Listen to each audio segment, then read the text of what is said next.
Bien, bonjour à tous. Bienvenue à ce nouvel atelier sur l'industrie du futur. Donc, je suis Vivien Lacône, conseiller industrie à la Chambre de commerce des Hautes-Pyrénées à Tarbes. Et donc, aujourd'hui, nous allons aborder donc, dans cet atelier donc, les facteurs à considérer pour aller vers l'industrie du futur. Donc, tout de suite, je vous partage mon écran.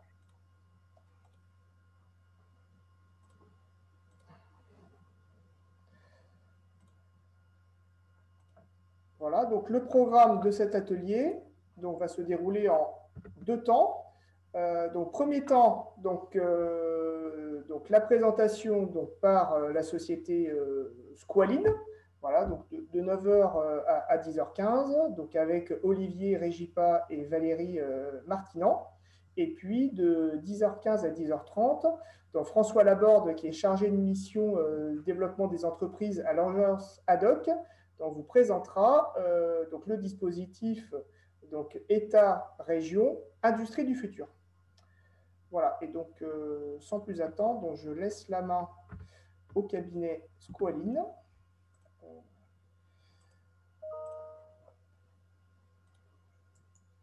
Oups, j'ai fait une... Alors... Voilà, Olivier, vous avez la main.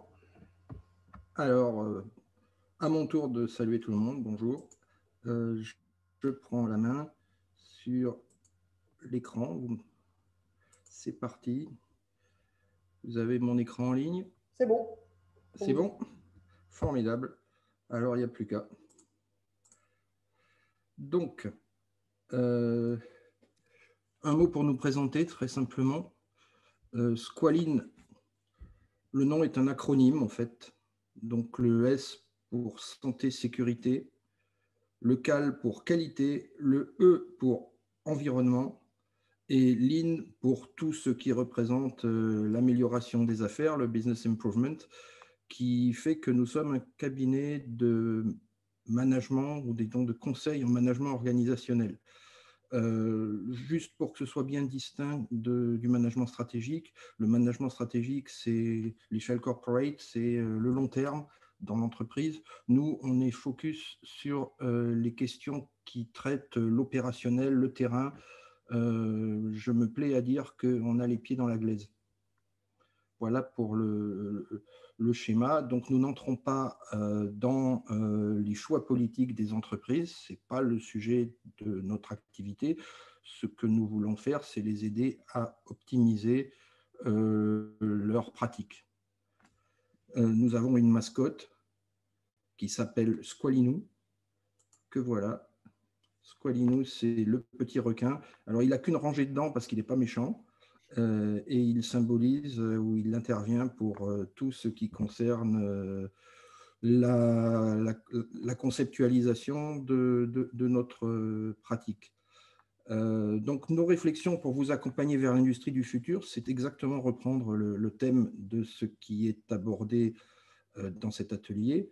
Vous montrer essentiellement que les problématiques ne sont pas uniquement technologiques, loin de là, même si l'aspect technologique est premier, est important. Donc, le schéma de notre présentation est le suivant. Nous allons d'abord nous intéresser à réfléchir très rapidement à quoi pourrait ressembler notre avenir, à perspective 2050 à 30 ans. Et nous verrons que la réponse détonne. Donc, on se posera une deuxième question, c'est à quel changement s'attendre dans ce futur. Et nous aborderons, comme je vous l'ai dit, les différents aspects d'articulation du concept à travers notamment la technologie, puisque quand même il faut la prendre en compte, mais aussi tout ce qui a trait au management, proprement dit, qui est le cœur de notre activité, et également tout ce qui est maintenant, que nous rassemblons nous dans le thème de l'humanité, qui est autour des problématiques de responsabilité sociétale des entreprises qui sont devenues un cœur de développement des entreprises auxquelles elles ne peuvent plus échapper.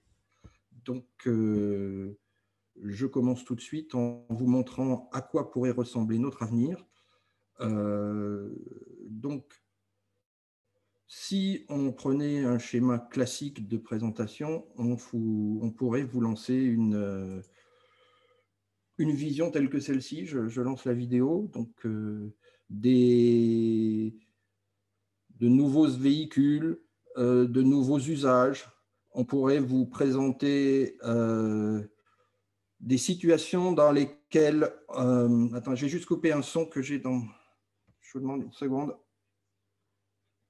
J'ai un petit problème technique. Voilà. Tout petit problème technique, c'est que j'avais un son en retour qui me gênait. Pardon. Je reprends donc. Voilà. Ah, j'ai le même problème. Voilà. Je règle ce tout petit problème technique. Ah.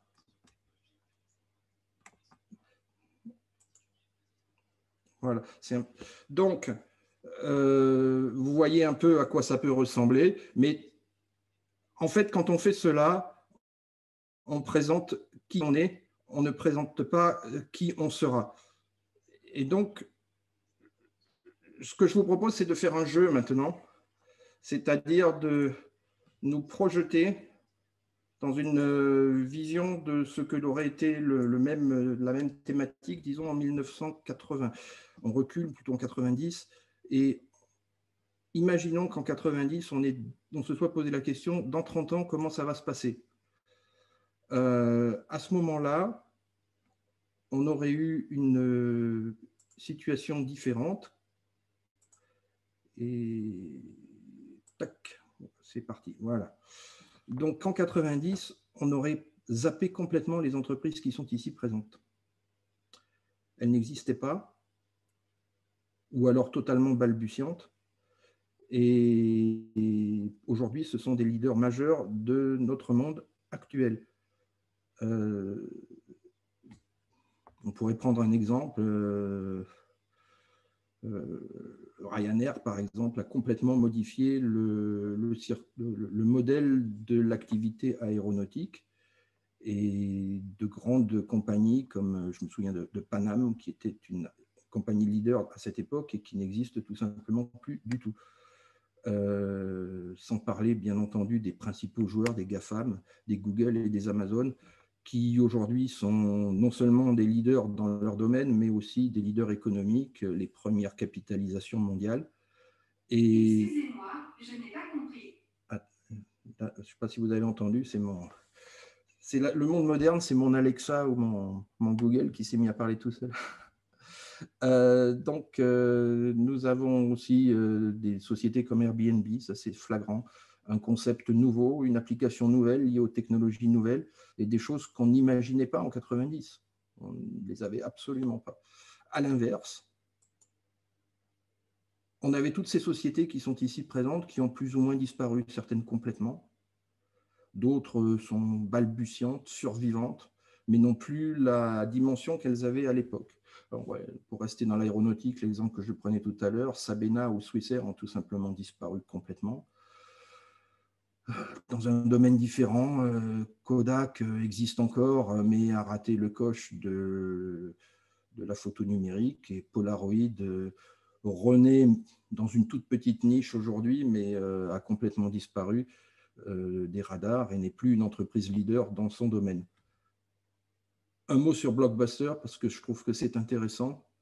Blockbuster, je ne sais pas si vous connaissez, c'était le leader américain de la location de vidéos, avec des boutiques à peu près partout, dans toutes les villes, petites ou grandes, dans toutes les communes et municipalités américaines et au Canada. Je me souviens, j'étais au Canada à l'époque, j'étais abonné à Blockbuster, on allait louer, quelques vidéos qu'on ramenait quelques jours après, et comme ça, on tournait. Un jour, Blockbuster, ils ont eu une visite d'une équipe qui leur a proposé, c'était au début des années 2000, d'investir dans un projet de pay-per-view, c'est-à-dire de vidéos qui seraient consommées à la demande depuis les réseaux Internet. Et ils ont étudié le dossier, mais ils ont dit non. Mauvaise pioche. La compagnie qui était venue les voir s'appelait Netflix. Blockbuster a disparu. Netflix est un des leaders mondiaux aujourd'hui. Dans cet ordre d'idées, si on se projette encore en arrière, en 1990, on va voir toutes ces technologies qui étaient des fleurons de l'époque et qui aujourd'hui sont complètement obsolètes. Le Minitel, évidemment, le Game Boy, la cassette vidéo, bien entendu, le téléphone à clapet qui a été remplacé par le smartphone, le TomTom qui a été remplacé par Waze, le premier Mac, Mac 128, Mac Mega, monochrome en gris qui n'avait pas de disque dur et qui est aujourd'hui remplacé par des PC extrêmement puissants. Et puis bien sûr la carte de téléphone, la cabine téléphonique. On peut trouver plein d'exemples comme ça de produits. J'ai mis exprès aussi le Tagame. Ça a été longtemps un leader des médicaments et aujourd'hui il est interdit depuis 2007 par la. C'est un médicament qui n'est plus sur le marché. Voilà. Et on aurait tous ces exemples aussi de produits qui ont été des flops, des échecs retentissants, ou en tout cas des choses qui ont vécu, qui ont disparu. Le Newton, c'était l'ancêtre de l'iPad, mais qui n'a absolument pas marché. La Kodak qui s'est essayée, mais qui a échoué dans le domaine du numérique. Le Segway, par exemple, dont Steve Jobs avait annoncé que ce serait une révolution dans le transport hectométrique, dans les déplacements locaux. Et en fait, on en a vu très peu se développer, un peu dans les aéroports, mais en fait, de manière très insuffisante, et ça reste un produit de niche, le Google Glass, etc. J'ai mis exprès le jeu Trump pour signaler que déjà à l'époque, Trump était un échec. Il avait lancé un jeu qui devait, avec Hasbro, devenir un leader, un Monopoly dans le jeu d'affaires, et ça n'a pas du tout marché, les ventes n'ont pas été au rendez-vous. Mais aussi des concepts, et c'est intéressant de parler des concepts. Le re-engineering qui a été dans les années 2000, l'idée que l'on pouvait restructurer complètement l'organisation de l'entreprise et la révolutionner d'une certaine manière. Et ça a fait florès à l'époque, mais aujourd'hui, c'est complètement abandonné. Et puis, dans un domaine très différent, j'ai voulu citer la graphologie, parce que dans les années 90, le recrutement se faisait avec, en général, une étude graphologique, et aujourd'hui, c'est fini, quoi.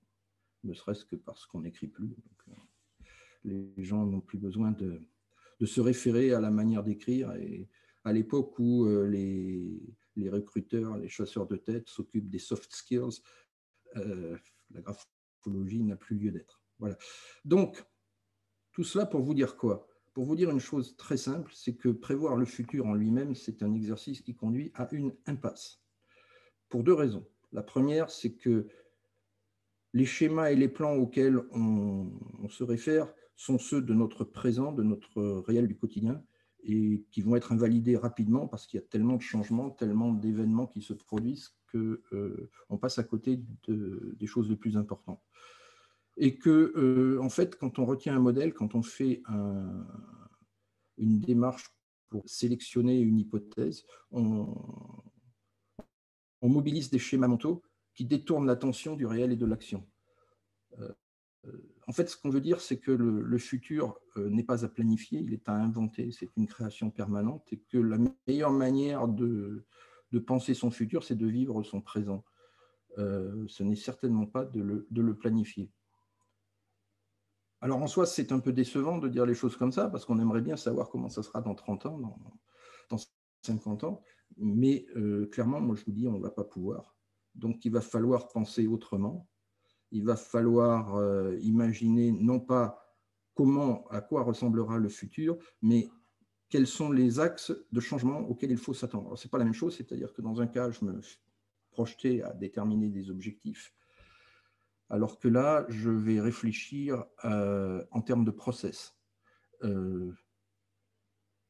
Pour prendre l'exemple des technologies, en ce qui concerne les process, on est capable de savoir quels sont les éléments fondamentaux qui vont permettre de faire évoluer les applications, mais on n'est pas encore capable d'imaginer les applications. Personne en 1990 était capable d'envisager vraiment le fonctionnement social autour du smartphone, mais tout le monde était plus ou moins capable d'imaginer qu'il y aurait quelque chose, on ne l'appelait pas forcément comme ça, mais qui ressemblerait à la 3G ou à la 4G. On pouvait imaginer les capacités technologiques sans imaginer forcément les usages. Les usages, encore une fois, se créent au fur et à mesure par des personnes et des initiatives qui imaginent et qui proposent. Donc, les changements auxquels on va s'attendre, on pourrait annoncer une évidence tout d'abord, c'est-à-dire enfoncer une porte ouverte. L'entreprise du futur sera soit une entreprise existante qui aura su évoluer et s'adapter, soit une entreprise qui n'existe pas encore, qui aura été créée pour saisir les nouvelles opportunités et les mettre en œuvre. Voilà, la présentation est terminée, mais vous n'avez rien appris. Donc, si on veut s'engager dans une réflexion plus précise, il y a 3 points sur lesquels on va pouvoir prédire l'avenir. Les 3 points sont les suivants. L'incertitude va augmenter parce que on est dans un monde très, très vivant, très, très dynamique. Et j'ai écrit qu'elle prévaudra sur les risques, en ce sens que jusqu'à présent, on essayait de maîtriser les risques. Alors, il faudra toujours le faire, hein. Il n'y a rien de changé à ce niveau-là, mais en réalité, les événements auxquels on a à faire face sont des fois tellement dimensionnants et tellement improbables et imprévus qu'on ne peut pas les envisager en termes de risques, qu'on peut juste être en capacité de s'adapter pour réagir au moment où ils se produisent. Alors, on vit actuellement la situation de la pandémie, c'est un excellent exemple d'une situation qui change tout, et certaines entreprises sont plus que d'autres capables de se repenser, de se régénérer dans cette situation. Et il est intéressant de se poser la question de comment on prend en compte l'incertitude, sachant que, encore une fois, ça ne se gère pas du tout comme un risque, ce n'est pas quelque chose qu'on peut scénariser, parce que c'est totalement imprévu, c'est non probabilisable. Idem pour ce que j'appelle les biais d'interprétation. Je vais vous les détailler, hein, chacun. Les biais d'interprétation, c'est parce qu'on est dans un monde complexe et difficile à lire, on est victime de l'incapacité ou de la faible capacité qu'on a tous, hein, à analyser avec un manque d'informations et un manque de recul. Ça va trop vite et on ne dispose pas, au moment où on doit prendre les décisions, des informations dont on aurait besoin pour pouvoir les prendre correctement. Enfin, un dernier point, je vais introduire un concept qui s'appelle l'effectuation, qui est une autre manière d'envisager les choses, plus en prise avec le réel que la logique habituelle causale qui consiste à avoir un objectif et à mettre les moyens en face pour atteindre l'objectif. Alors, chaque point, je le prends un par un, l'un derrière l'autre. Le premier, l'incertitude prévaudra sur les risques. Alors, c'est l'idée qu'on a des événements improbables qui se produisent de manière fréquente. Alors, distinguons bien les événements dangereux ou heureux, mais que l'on peut probabiliser, ou en tout cas que l'on peut prévoir, de ceux qui sont totalement imprévisibles. Exemple, le Japon, qui est un pays à risque sismique élevé, peut gérer le danger lié au tremblement de terre en termes de risque. Il sait que ça peut se produire, il a une idée assez précise de ce qui peut arriver et des mesures à prendre pour empêcher des conséquences graves. Donc, pour avoir des abris antisismiques, pour avoir des constructions qui résistent jusqu'à un certain niveau, bien sûr, peut-être pas au Big One, mais en tout cas à certains risques de tremblements de terre élevés.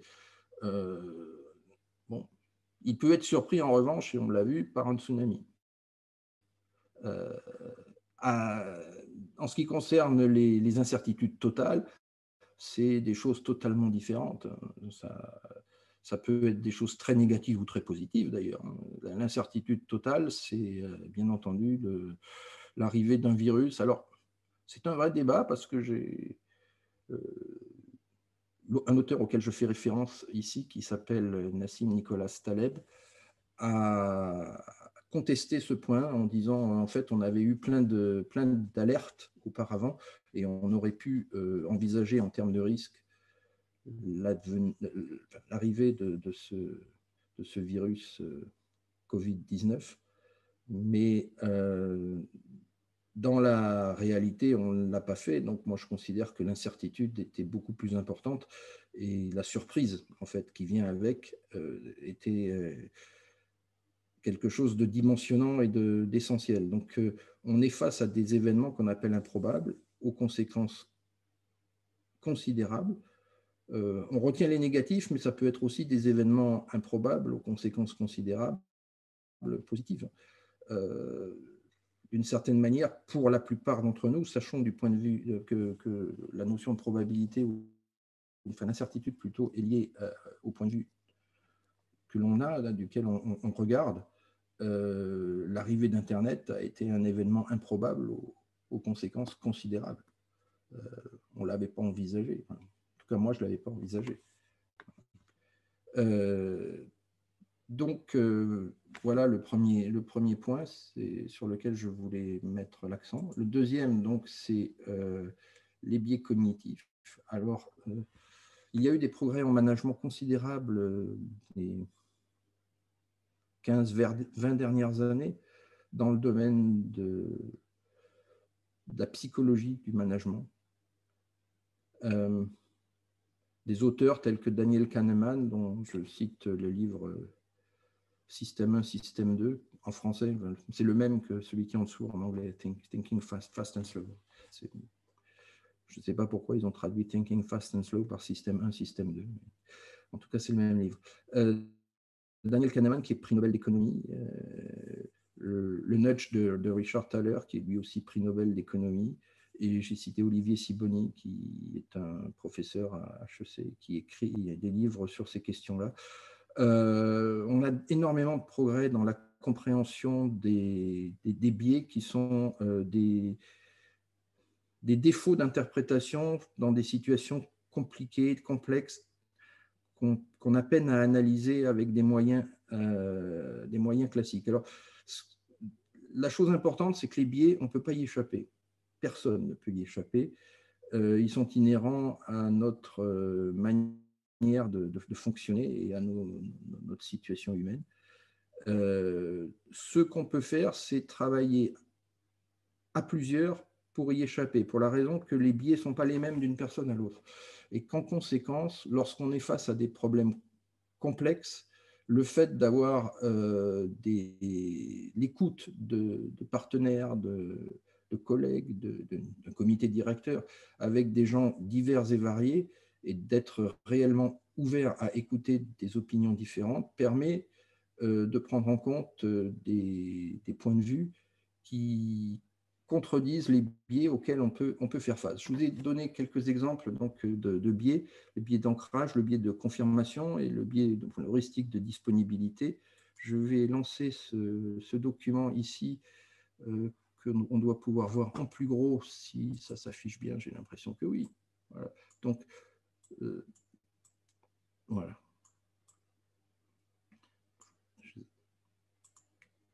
Je fais juste la manipulation, voilà, comme ça là on peut lire, voyez. Donc sur le document, vous avez plein d'exemples de ces biais, dont l'heuristique de disponibilité. On surestime l'importance des informations à la disposition, en oubliant que beaucoup d'informations, on ne les a peut-être pas. Le biais de confirmation, c'est celui où on a tendance à n'écouter que ceux qui confirment des idées préconçues. Et le biais d'ancrage, c'est celui qui fait trop confiance aux premières informations à partir desquelles on part. Exemple, dans une négociation salariale, celui qui fixe le point de départ de la négociation bloque la négociation à ce point de départ. Voilà. Donc, je vous fais une petite parenthèse d'ailleurs à ce stade. Le document qui est là est disponible en lien de téléchargement sur notre site internet. Je vous ai mis sur la première page, à laquelle je reviendrai à la fin, les coordonnées. C'est peut-être la seule chose que vous avez à noter. Et vous pourrez donc le télécharger et récupérer tout le document avec les hyperliens qui fonctionnent. Donc, vous pourrez avoir toute cette information si vous voulez creuser. Et éventuellement la bibliographie qui est en fait les livres que j'ai mis sur le côté si vous voulez aller plus loin. Voilà. Donc, ça, c'est juste une incident technique. Je reviens à mes biais. J'ai un exemple à vous donner qui est celui de l'avion qui est là. Pendant la Deuxième Guerre mondiale, la Royal Air Force avait observé que les pilotes qui revenaient criblés de balles après des missions périlleuses au-dessus de l'Europe continentale avaient des impacts à des endroits précis. Et le raisonnement avait été il faut renforcer les avions là où on a des impacts. Jusqu'au jour où un ingénieur un peu plus astucieux que les autres a fait remarquer la chose suivante. En fait, ce n'est pas là que vous devez renforcer, c'est là où il n'y a pas d'impact. Parce que ceux qui sont touchés là où il n'y a pas d'impact, c'est ceux qui ne reviennent pas. Et c'est ça le biais. Le biais, c'est que on peut complètement passer à côté de l'essentiel avec un raisonnement qui semble très correct, mais face à un problème complexe, on rate. Et c'est intéressant, à partir de cet exemple, de toujours se poser la question, mais est-ce qu'on fait bien en faisant comme on fait? On fait parce que on nous dit de faire comme ça ou parce qu'il semble évident qu'on fait comme ça, mais peut-être qu'en faisant autrement, on pourrait faire mieux. Alors, dans un monde de grande complexité, dans un monde de grands changements, d'incertitudes nombreuses et variées, c'est souvent celui qui pense différemment qui trouve la solution. Regardez tout ce que les réseaux sociaux ont apporté dans la déstructuration de trucs qui fonctionnaient pourtant très bien jusqu'à présent. Je pense au taxi, je pense à l'hôtellerie, vous voyez Airbnb, vous voyez Uber. On casse les codes parce qu'on imagine autrement et ça change tout. Ça déstabilise complètement le système précédent. Le dernier exemple en date que j'ai et qui est remarquable à ce niveau-là, il date de quelques jours, hein, je commence juste à avoir des informations dessus, c'est les investisseurs privés qui s'appellent Robin des Bois aux États-Unis, qui investissent massivement en bourse et qui ont pris le pari de contrer les modèles mathématiques des grands traders. Et comme ils sont nombreux et très bien organisés grâce aux réseaux sociaux, ils y arrivent. Ils ont mis la pagaille de manière incroyable dans le système d'investissement des traders à Wall Street. Voilà. Et c'est vraiment devenu un truc assez passionnant à suivre. Je ne sais pas comment ça va évoluer, mais plein de petits investisseurs qui se sont retrouvés en fait en situation d'oisiveté, conséquence de la pandémie, se sont mis à boursicoter par millions en bourse, donc depuis leur ordinateur. Ils se sont organisés et en quelques semaines, en quelques mois, ils ont changé les codes de ce qui concernait la politique d'investissement, notamment les prises de risque sous forme d'investissement à terme. Et donc, voilà, c'est à suivre. Ça change complètement la donne aujourd'hui dans le monde de l'investissement financier. Je termine donc le troisième point par l'effectuation. L'effectuation, c'est donc une approche beaucoup plus pratique, à mon sens, de la réalité du lancement d'activités, complètement en lien avec ce qu'on a dit sur l'incertitude et le fait qu'il faut s'adapter. C'est une idée tellement simple que je me demande comment il est possible qu'on soit passé à côté. On a fait toujours, surtout en France, on est très très fort pour la causalité. On investit beaucoup son temps et ses moyens à définir des objectifs et à se donner des moyens pour les atteindre. Mais dans la réalité, souvent, ça ne se passe pas du tout comme ça. On démarre avec ce qu'on a. On regarde, on fait l'inventaire du potentiel dont on dispose. Et ensuite, on va raisonner non pas sur se donner les moyens d'eux, mais en perte acceptable. C'est-à-dire qu'on a, on a l'idée d'un budget qu'on peut jouer comme on joue au poker, enfin, jusqu'où on peut aller sans prendre de risques et perdre trop. Et donc, on va construire de manière très progressive, sans avoir forcément dans la réalité un objectif aussi clair que cela. On a quand même une idée, mais la manière qu'on a de se lancer va être beaucoup plus empirique, beaucoup plus pragmatique. Et on va faire ce qu'ensuite on appelle un patchwork fou, c'est-à-dire qu'on va s'appuyer sur ses partenaires, sur des réseaux, sur des connaissances qu'on a, et construire autour de ce que l'on a au point de départ un ensemble qui nous permettra de réaliser l'idée qu'on peut avoir au départ, même si elle n'est pas très précise. On va aussi tirer parti des surprises, bonnes ou mauvaises, pour s'adapter. Et la seule chose en fait qui va structurer dans ce modèle le projet d'entreprise, le projet de création, c'est le fait que l'on soit le pilote de son avion, c'est-à-dire qu'à chaque instant, on ne sait pas forcément où on va, mais on sait naviguer, on sait piloter. C'est pas très loin de ce qu'a vécu Christophe Colomb, dans le fond. Il est parti avec un projet, mais le projet ne s'est pas déroulé comme il voulait. Il a découvert ce qu'il n'avait pas prévu de découvrir. Il n'est pas arrivé en Inde. C'est souvent ce qui se passe, en fait. On est sur des réalités différentes de ce pourquoi on s'est engagé. Et même sur des projets gigantesques et très structurés, c'est parfois ce qui se passe à côté qui va faire la différence. Sur le projet ITER, par exemple, de fusion nucléaire, qui est géographiquement, physiquement en France et qui nécessite des investissements considérables, on sait très bien qu'on aura des découvertes peut-être majeures qui arriveront qu'on n'avait pas prévues, alors qu'à l'inverse, la fusion n'y arrivera peut-être pas aussi bien qu'on le souhaitait au départ. Et les pays qui ont joué, entre guillemets, plusieurs milliards d'euros sur cette aventure, dont le Japon, les États-Unis, l'Union européenne pour l'essentiel, en ont pleine conscience. Donc, on est quand même souvent dans cette réalité on se lance dans des aventures sans savoir très bien où on va.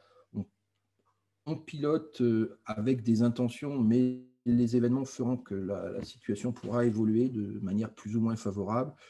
Et on s'adapte en raisonnant en perte acceptable, en construisant son réseau et en tirant parti des bonnes ou mauvaises surprises qui vont se présenter.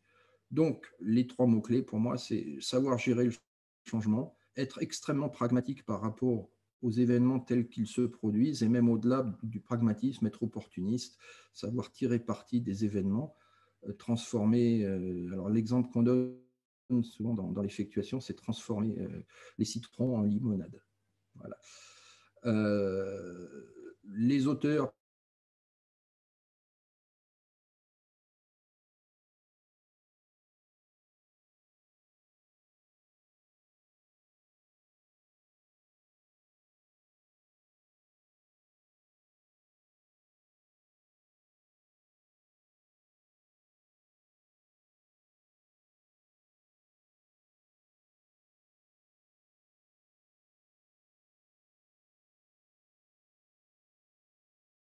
l'outil de production va se transformer par le numérique. Il y a des évolutions qu'on voit, mais on n'est presque pas dans le futur, là on est dans le présent. Alors un présent d'entreprises qui sont peut-être en avance sur les autres, mais les choses que je vous montre là, dont je parle, sont des choses qui existent, qui se mettent en place. Je pense donc aux robots collaboratifs, les cobots, au big data, à l'intelligence artificielle, au deep learning. C'est tous ces concepts-là, ce sont des concepts déjà existants, préexistants, et en fait, ce dont on ignore la suite, c'est jusqu'à quel point ils vont modifier la réalité de la plupart des entreprises, mais pour celles qui sont en pointe, elles sont déjà complètement dedans. Donc, on peut le voir fonctionner. et notamment tout ce qui est la relation machine-to-machine avec les différents réseaux, les différents projets. Bon, je mets l'emphase, comme on dit, sur Sigfox, qui est quand même le leader des solutions longue portée et qui est une entreprise d'Occitanie, puisqu'elle est à Toulouse.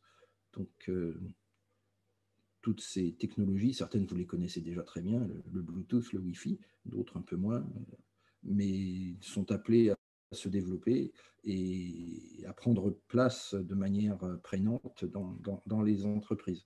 Je vous montre à travers une vidéo qui dure 1 minute à quoi ressemblera l'entreprise du futur. C'est une société donc, qui existe bel et bien, c'est chez Mercedes à Stuttgart, et vous allez voir un peu comment ça fonctionne là-bas.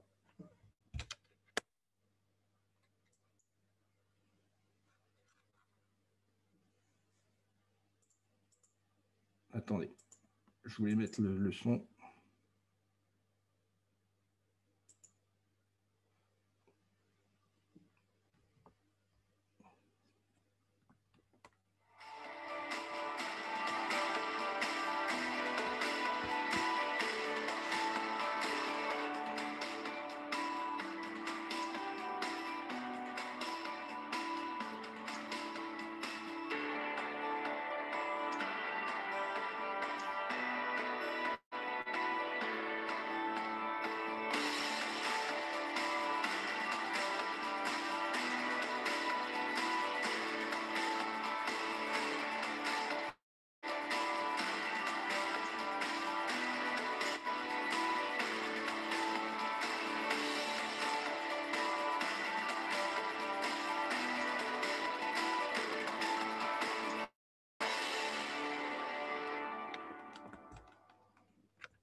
Voilà, donc c'est l'entreprise du futur, en fait c'est l'entreprise d'aujourd'hui. Et vous voyez au passage qu'elle se préoccupe aussi d'environnement, qu'elle se préoccupe de limiter les consommations, de mieux collaborer, de mieux coordonner. C'est ça l'entreprise moderne, beaucoup plus que le fait d'utiliser telle ou telle technologie en fait. Donc, je lance la...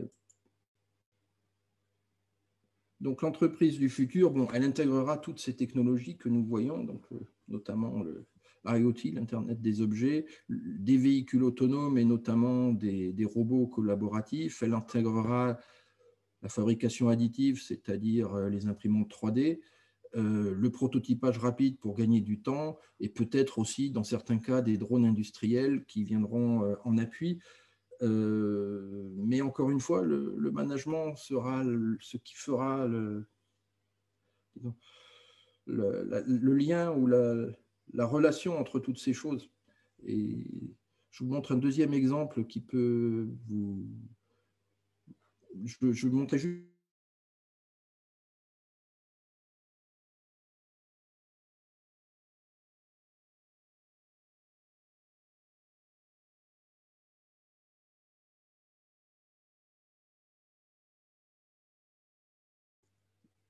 Ça comprend également les questions liées à l'espionnage, bien entendu. On a vu récemment les problèmes autour des réseaux sociaux qui absorbent des tas d'informations. On a l'exemple aussi de la problématique européenne autour du RGPD. On est là sur des questions centrales qui ne vont faire qu'augmenter avec la masse d'informations qu'on est appelé à échanger dans les temps qui viennent. Deuxième point sur ces questions technologiques d'information, on sait que la 5G arrive, ça c'est incontournable. On a des données sur le développement de l'information. C'est une croissance exponentielle. On est là en zeta-octets. Alors, le zeta-octet, c'est 1000 milliards de gigaoctets, c'est 10 puissance 21 octets. C'est des chiffres absolument fantastiques qui ne sont pas du tout à l'échelle de ce qu'on a connu jusqu'à présent. Le téraoctet, pour situer, c'est-à-dire 1000 gigaoctets, c'est ce qu'il y a aujourd'hui dans un petit boîtier de disque dur. Là, on est sur 1 million de téraoctets pour 1 zétaoctet. Et l'échelle n'est plus du tout la même. Ça a des conséquences, ça on le sait. On le sait. La première conséquence, c'est qu'on va gérer beaucoup plus de données à la fois et beaucoup plus vite, de sorte qu'on aura même le décalage de temps de ce qui a fait le progrès récent du cloud computing ne pourra plus fonctionner. On sera obligé de travailler beaucoup plus en local. Le meilleur exemple, c'est celui de la voiture autonome. La voiture autonome, c'est des informations massives qui doivent être transmises en temps réel pour éviter évidemment aussi des accidents, des événements fâcheux qui pourraient advenir. Il n'y a pas le temps de communiquer en cloud avec des informations distantes qui reviennent, car la réaction doit être instantanée. La voiture autonome, elle génère, d'après ce qu'on nous dit, autour de 30 pétaoctets. Le pétaoctet, c'est 10 puissance 15 octets. C'est 1 million de téraoctets. Et là, on est sur des informations qui nécessitent des moyens à très court terme, ultra rapides. Et c'est ce qu'on appelle le edge computing, c'est-à-dire le retour du traitement des données en local sans avoir à circuler à longue distance comme on le fait avec le cloud. Ces changements-là sont des changements qui vont intervenir dans les toutes prochaines années. Ils sont la clé du fonctionnement de ces systèmes autonomes, de ces systèmes apprenants. Si on n'a pas la 5G en tant que bande passante, on n'aura pas ces voitures autonomes et de façon générale tout l'Internet des objets. Voilà. Donc ça, on le sait. Hein. Ce qu'on ne sait pas, c'est si la voiture autonome va remplacer la voiture actuelle, si on acceptera de monter dans des voitures sans chauffeur, s'il y aura des avions sans pilote, si les robots seront dans nos rues, tout ça, on ne le sait pas. Donc je ne prédis rien au niveau des usages. Mais en revanche, ce qu'on sait, c'est que la 5G se met en place et peut-être après la 6G. Donc ça, oui. Voilà. Un autre point très important auquel on peut s'attendre et auquel on doit réfléchir, c'est celui de la cybersécurité. Avec ces nouveaux outils, l'intelligence artificielle sera partout et les appareils vont s'enrichir des algorithmes d'intelligence artificielle. Donc, on va avoir des robots apprenants, on va avoir des appareils apprenants, des appareils qui vont être de plus en plus puissants, mais aussi de plus en plus fragiles. Et la plus grande fragilité, c'est ce qu'on appelle la menace pervasive, c'est-à-dire la menace qui est que ces appareils soient infiltrés jusqu'à leur cœur le plus central par des programmes maléfiques qui viendraient en prendre possession ou les détruire ou les immobiliser. Jusqu'à présent, on était sur des programmes qui pouvaient bloquer une entreprise au niveau de sa gestion administrative. Là, on parle de programmes qui pourraient bloquer ou prendre possession d'un avion ou d'une voiture à distance, d'un pacemaker, de choses vraiment très, très différentes et beaucoup plus angoissantes en fait. Donc là, il y a un travail considérable qui est fait pour augmenter la sécurité, mais il faut savoir que le même travail est fait en parallèle par des esprits moins bien intentionnés pour contrer les efforts de sécurité. Et on est toujours dans cette course à l'échalote entre ceux qui améliorent la protection et ceux qui améliorent les attaques.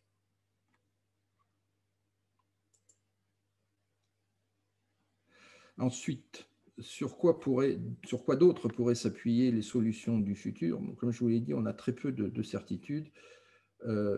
L'imprévisibilité, l'incertitude et surtout le fait qu'on ne peut pas probabiliser, ça induit d'avoir une attitude la plus ouverte et la plus souple qui soit. D'autant plus que donc nous avons trois choses qui peuvent modifier considérablement la réalité d'un futur même relativement proche. La première, c'est ce qu'on appelle la sérendipité, c'est-à-dire le fait que peuvent apparaître à chaque instant des innovations de rupture, des innovations qui changent complètement la donne et qui modifient les usages.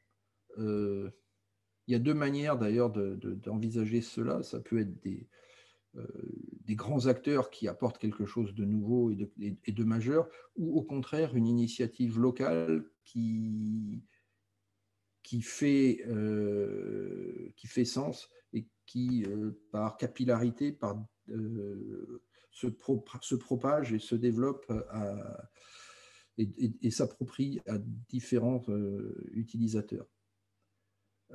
La quasi-décomposabilité, c'est un point sur lequel je voulais vous dire un mot. C'est un concept important pour bien comprendre ce fonctionnement d'innovation. Il y a trois types de systèmes. Il y a les systèmes purement centralisés, qui sont assez rares en fait. Des systèmes où il y a un pouvoir central qui dirige le système ou un système qui est commandé depuis un centre et tout se passe du centre et en local, on est simplement en exécution. À l'opposé, il y a les systèmes fédéraux ou les systèmes entièrement décomposables où chaque élément est indépendant des autres. Alors, ils ont juste des relations d'ajustement mutuelles, mais c'est finalement assez peu de choses. Mais la plupart des systèmes sont des systèmes dits quasi décomposables, c'est-à-dire des systèmes où il y a une possibilité de regarder localement un sous-système qui fonctionne partiellement de manière indépendante pour certaines choses, mais qui est relié au centre pour beaucoup d'autres choses. Et on a des exemples tels que, je pense que des exemples concrets, l'Union européenne est comme ça, un groupe hôtelier comme Accor ou un groupe comme McDonald's, ça fonctionne exactement comme ça. C'est-à-dire que on peut avoir une certaine autonomie d'un restaurant McDonald's, mais cette autonomie n'est que très partielle. De sorte que un restaurant, pour prendre cet exemple, peut faire une expérience localement sur un nouveau produit ou une distribution d'un nouveau produit, mais en revanche, s'il lui arrivait un grave incident du type je sais pas, une bactérie qui se serait glissée dans un aliment, l'impact serait central. On ne prend pas de risque à faire un essai local s'il est modeste et il va pouvoir se propager s'il est bon. Si en revanche on fait quelque chose qui a un impact majeur sur le système, à ce moment-là, c'est le central qui doit reprendre le pouvoir. Voilà l'idée de ce que sont les systèmes quasi décomposables. Alors, en pratique, ça veut dire quoi? Ça veut dire que dans l'innovation du futur telle qu'on va pouvoir l'envisager, beaucoup de systèmes comme ceux-ci pourront faire des essais locaux et si ça se passe bien, le propager à un niveau plus important.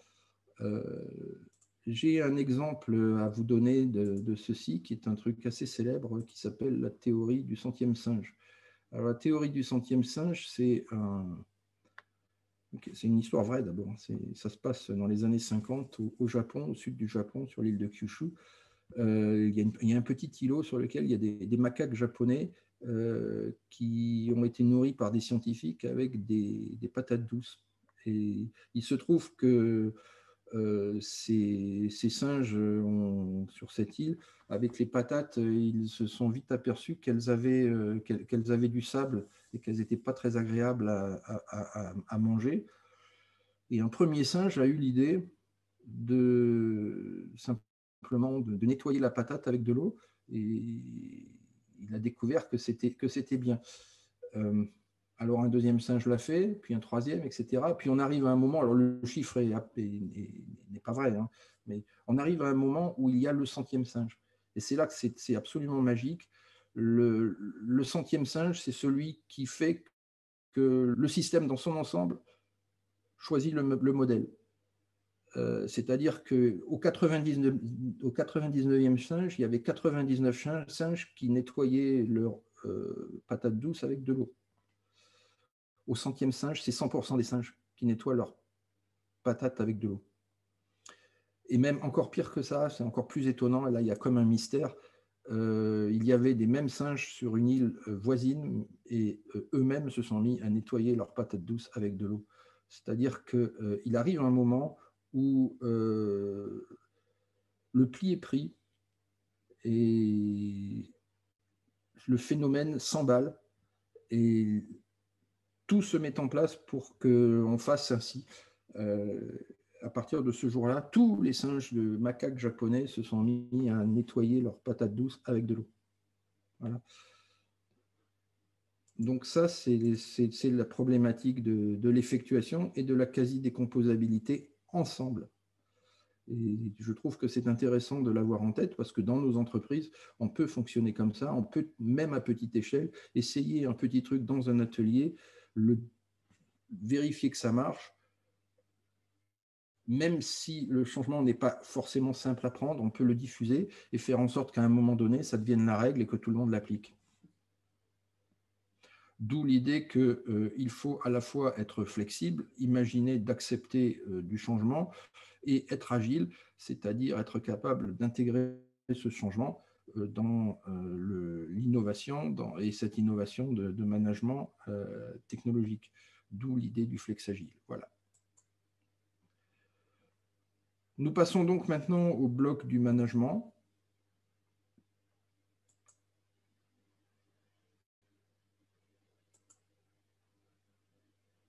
Alors, pour rester tout à fait dans ce qu'on vient de se dire, le management du futur va s'appuyer sur les processus et les deux idées auxquelles on va arriver sont très simples. La première découle directement de ce que je viens d'expliquer, c'est qu'on peut viser petit pour concevoir grand. Et c'est la grande leçon de ces notions de quasi-décomposabilité et donc d'effectuation, c'est que je peux agir localement dans un monde incertain et c'est souvent une erreur de penser qu'il faut imaginer un grand système, une grande innovation, s'attaquer au cœur du dispositif, alors qu'en réalité, c'est par des petites touches une sorte de mosaïque d'initiative, par le fait de se développer localement qu'on arrive à construire le projet global. Le deuxième point, c'est que les systèmes sont complexes, donc il faut les simplexifier. Et je vais vous expliquer en quoi simplexifier, c'est pas simplifier. Voilà. Donc la simplexification, c'est quelque chose qui s'oppose à la complexité. Et la complexité, c'est pas forcément être compliqué. Il y a des systèmes complexes qui sont pas très compliqués, il y a des systèmes compliqués qui ne sont pas forcément complexes. C'est compliqué quand les équations pour le mettre en œuvre sont difficiles. C'est complexe quand les interactions sont nombreuses et multiples et qu'on s'y retrouve difficilement. Donc simplifier, simplexifier plutôt, ce n'est pas rendre moins complexe, c'est apprendre à vivre la complexité plutôt que la combattre. C'est ramener la situation complexe à une chose intelligible et compréhensible. Donc, en fait, c'est supprimer dans tout ce qui est complexe, ce qui est du domaine de la complication inutile. Souvent, on appelle ça la bureaucratie, mais pas seulement. En revanche, ça n'est pas forcément, et c'est impossible d'enlever les aspects technologiques qui resteront premiers, qui resteront présents. La voiture autonome dont on parlait tout à l'heure ou l'avion à hydrogène seront des technologies compliquées au sens où il faudra quand même avoir des connaissances très, très approfondies pour pouvoir les maîtriser. Pour autant, on n'est pas obligé de les rendre complexes, notamment dans leur utilisation, et on peut imaginer qu'on fasse des progrès considérables dans notamment ce qu'on appelle la relation homme-machine. Voilà. Donc, je voulais vraiment faire un point sur ce concept. Simplexifier, c'est rendre les choses complexes, simples et compréhensibles. Alors, comment on peut le faire? Essentiellement en se concentrant sur ce qui est essentiel. On aura peut-être l'occasion d'y revenir plus tard, mais on utilise beaucoup, nous, dans notre cabinet, la loi de Pareto, ce qu'on appelle les 80-20. C'est l'idée, par exemple, que 20% des causes expliquent 80% des problèmes. Donc, on peut se concentrer sur le 20% de points sur lesquels on peut agir pour régler 80% des situations auxquelles on est confronté. Ça s'applique absolument dans tous les domaines. On a 20% des clients qui font 80% du chiffre d'affaires. On a des tas de situations où on est dans des réalités de cet ordre-là. Alors, bien sûr, on appelle ça une règle, ce n'est pas une loi, hein, c'est beaucoup moins scientifique que cela, mais c'est très réel. Et on peut donc se concentrer sur les 20% dans un premier temps. Une fois qu'on a bien affiné sur cela, on peut s'attaquer à la suite avec la même règle. C'est-à-dire que dans les 80% qu'on n'a pas traités, il reste encore 20% qui, à nouveau, sont intéressants à traiter et progresser ainsi jusqu'au moment où le jeu ne vaut plus la chandelle. C'est-à-dire que l'effort à accomplir pour le peu qu'il reste ne mérite pas qu'on le fasse. Ce serait beaucoup trop onéreux. Mais on peut reproduire ceci de manière itérative et construire ainsi une amélioration vraiment importante point à point.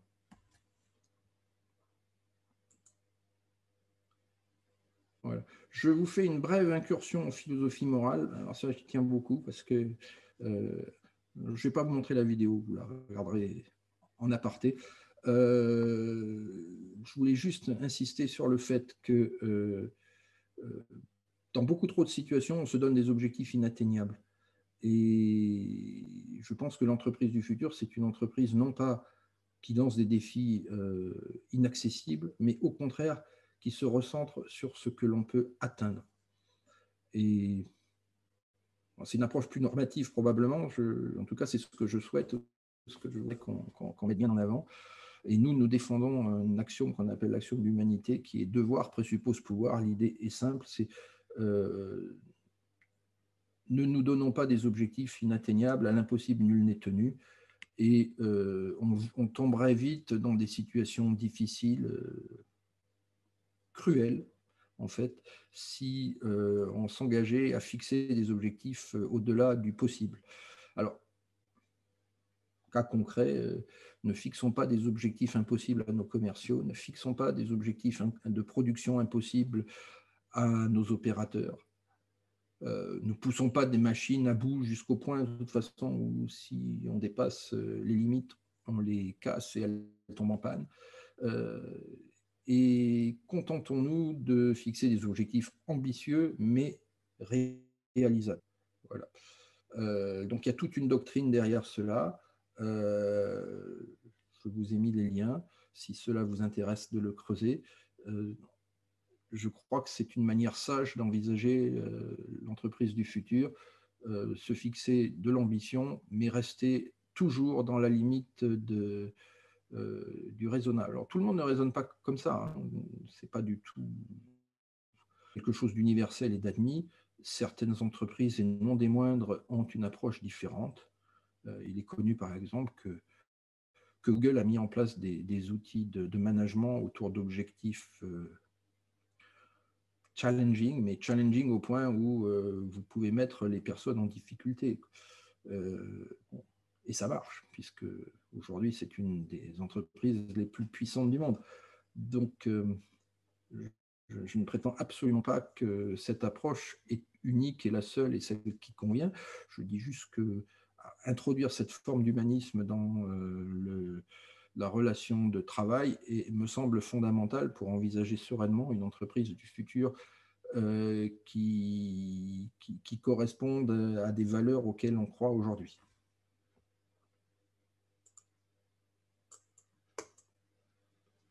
Voilà, donc J'arrive à deux notions importantes de notre pratique qui, en management, sont la clé. La première, c'est inspiré de ce qu'on appelle les rasoirs philosophiques et qui est complètement lié à tout ce qui précède, c'est-à-dire il faut simplexifier, il faut ramener à l'essentiel. On est abreuvé d'informations, de trop d'informations, on ne sait plus où donner de la tête et il faut pratiquer ce qu'on appelle les rasoirs. Je vais vous donner quelques exemples. Et à côté de cela, on dispose de couteaux suisses, c'est-à-dire que je prétends, si vous voulez, que les sciences du management ont progressé à peu près aussi vite, ça se voit moins, mais aussi vite que la technologie. Et on dispose aujourd'hui d'outils en management qui sont extrêmement efficaces, extrêmement puissants, que l'on peut mettre en œuvre pour améliorer considérablement la performance des entreprises.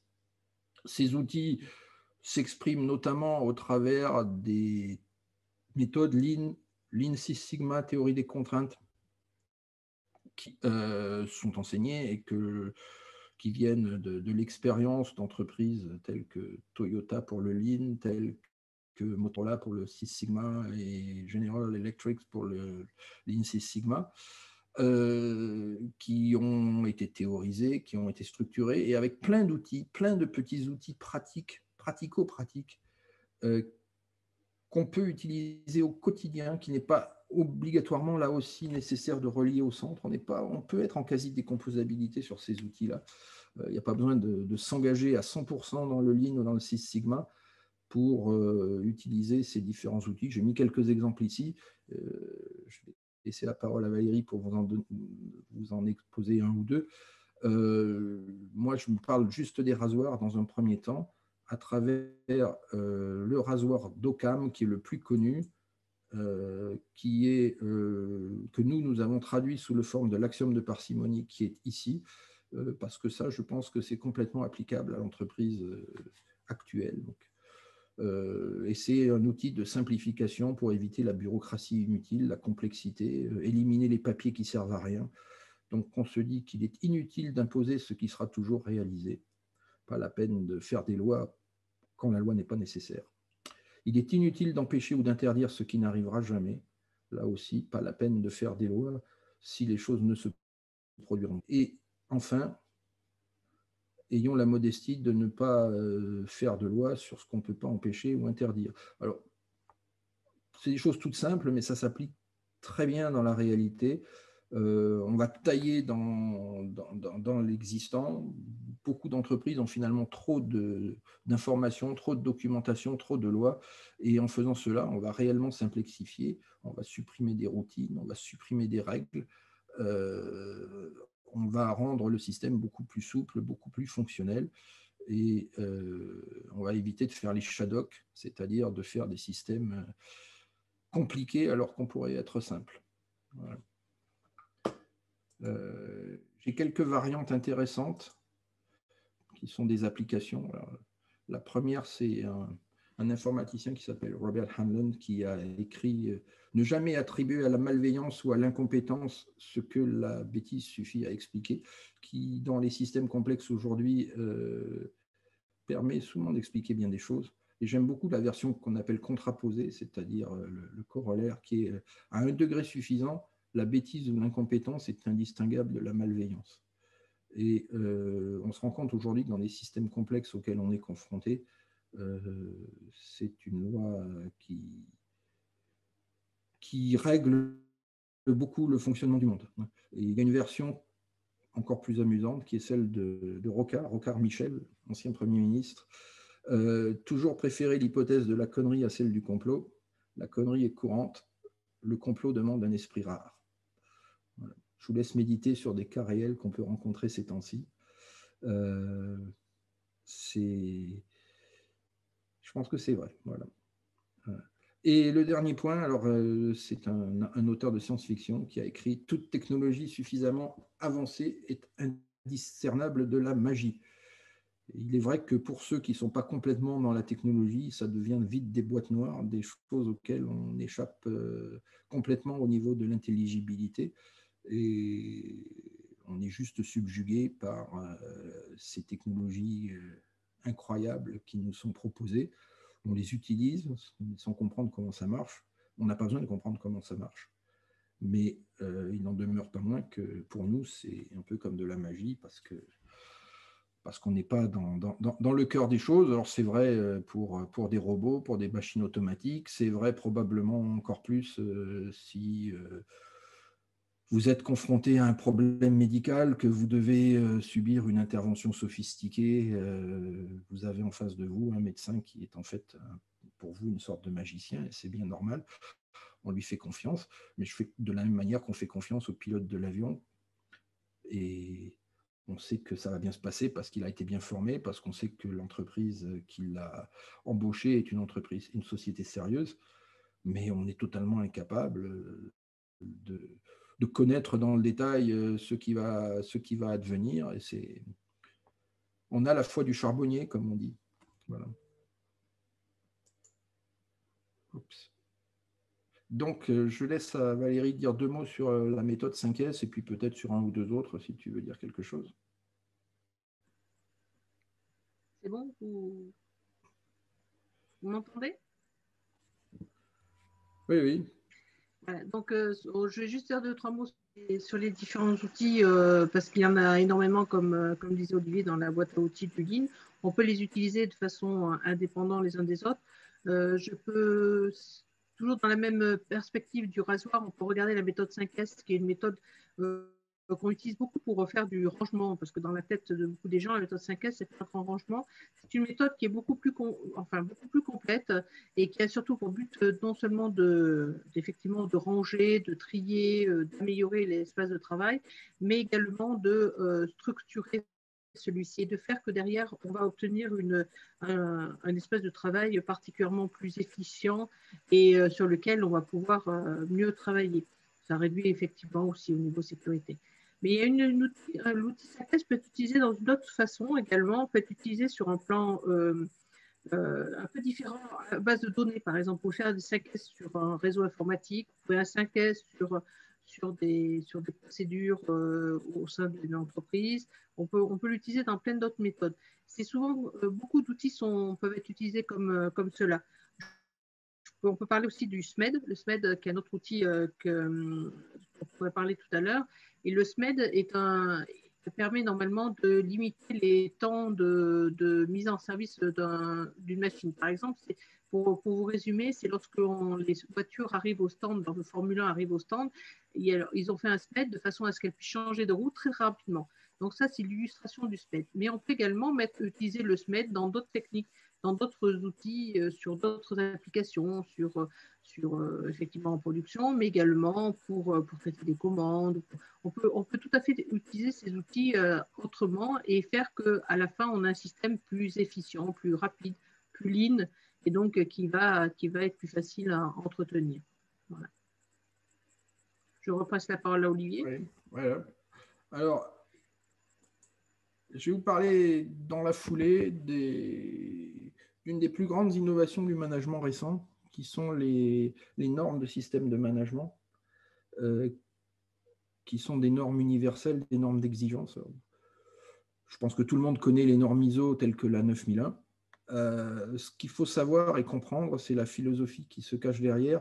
L'ISO, dont le siège est à Genève, a mis en place depuis autour de 2010, donc il y a une dizaine d'années, des normes dites HLS, c'est-à-dire High Level System, des normes de haut niveau qui ont en commun de s'appuyer sur ce qu'on vient de voir juste avant, c'est-à-dire notamment les applications du management Lean et Six Sigma qui tournent autour de ce qu'on appelle la roue de Deming. Je repasse la parole à Valérie, elle va vous dire un mot sur la roue de Deming. Le principe de la roue de Deming, c'est de décomposer effectivement les différents. Alors, les normes sont organisées de cette façon-là, mais également lorsque vous planifiez des actions où vous utilisez ce qu'on appelle le PDCA, donc avec une décomposition effectivement des différentes phases d'un projet, d'un plan d'action ou d'une norme. Et ça permet de mieux structurer. Et donc, toutes les normes HLS sont structurées de cette façon-là. Ce qui permet effectivement d'avoir toutes les normes avec une seule norme. Une fois qu'on l'a mis en place, par exemple la 9001, on a fait 80% du travail pour mettre en place la 14001, 45000, une compatibilité complète et pour obtenir un système, un SMI, un système de management intégré. Donc les nouvelles normes ont ceci en commun, qu'elles sont structurées toutes de la même manière et qu'elles sont toutes centrées sur les processus. Donc, j'ai cité les principales, mais il y en a une quarantaine en fait qui suivent exactement ce modèle. Ça fait que se développer.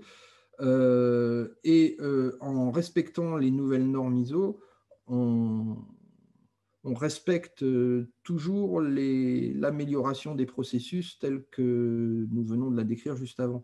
Donc, c'est vraiment intéressant d'aller dans les normes ISO. C'est un progrès considérable pour la performance des organisations. Je signale au passage qu'il y a cette notion de certificat parapluie qui permet d'avoir plusieurs normes ISO sur la même entreprise et que 70 à 80% est commun aux différentes normes. Donc, quand vous êtes déjà 9001, passer 14001, ce n'est pas un si gros effort. Quand vous êtes 14001, passer 45001, ce n'est pas un si gros effort, etc.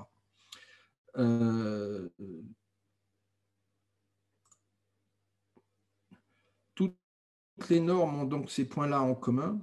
Elles ont le PDCA dont on vient de parler. Elles sont centrées sur la voix du client, c'est-à-dire l'écoute du besoin du client. Elles prennent en compte l'ensemble des parties prenantes, et ça c'est un progrès aussi considérable, assez révolutionnaire quand on y réfléchit bien. Jusqu'à présent, l'entreprise s'occupait de ses actionnaires et de ses clients, et elle s'en tenait là. Aujourd'hui, il y a plein d'autres partenaires auxquels elle doit fournir de l'écoute. Ces normes ont aussi en commun l'engagement de la direction. C'est la clé de la normalisation actuelle. Toutes les normes de management sont des normes où l'impulsion est donnée par la direction. Et enfin, elles sont centrées sur le développement durable, c'est-à-dire une vision de l'entreprise qui est faite pour durer et qui est faite pour durer dans un monde, dans un univers, dans un environnement qui lui aussi dure. Voilà, c'est le basculement qui nous permet d'aller vers le bloc de l'humanité, puisqu'évidemment, le bloc de l'humanité est centré sur ces questions liées au développement durable. Alors, je vais le prendre d'une manière qui est assez américaine, mais parce que je pense que c'est comme ça qu'on comprend mieux comment ça se passe. Jusqu'à une date récente, l'entreprise était considérée comme le lieu de faire des profits. C'était le but, la raison d'être de l'entreprise était de générer des profits. Et on était sur quelque chose qui a été fortement formalisé par un économiste américain qui s'appelle Milton Friedman, sur l'impératif de gagner de l'argent, de faire de la valeur. Il est exprimé par un organisme qui s'appelle le Council of Institutional Investors aux États-Unis. Je vous en parle parce qu'on ne connaît pas ces organismes et il faut quand même dimensionner ce dont il s'agit. Le Council, c'est un organisme qui réunit l'ensemble des investisseurs institutionnels. C'est une sorte de lobby, enfin, c'est un lobby. Il faut savoir juste que son poids, c'est 3 000 milliards de dollars d'investissement dans le monde. C'est-à-dire, le budget de la France est de 250 milliards d'euros. Voilà. Donc, ça vous donne une idée du gigantesque de la chose, et que quand ces gens-là disent « nous, on veut défendre la performance de l'entreprise au plan économique », il faut quand même les entendre. À l'opposé, nous avons un autre organisme américain du même ordre qui s'appelle le Business Roundtable, qui lui a défendu l'idée de mettre en place une raison d'être pour les sociétés au-delà de la simple problématique de performance économique. C'est un organisme qui est un lobby aussi récent. Ils ont été créés dans les années 70 ou 80, qui réunit toutes les grandes entreprises américaines, toutes. Là, j'ai mis toutes les signatures. Si vous voulez faire un close-up, vous verrez qui c'est. Enfin, là, on reconnaît Tim Cook de Apple, on reconnaît Jeff Bezos d'Amazon. Voilà. C'est tous ces acteurs-là.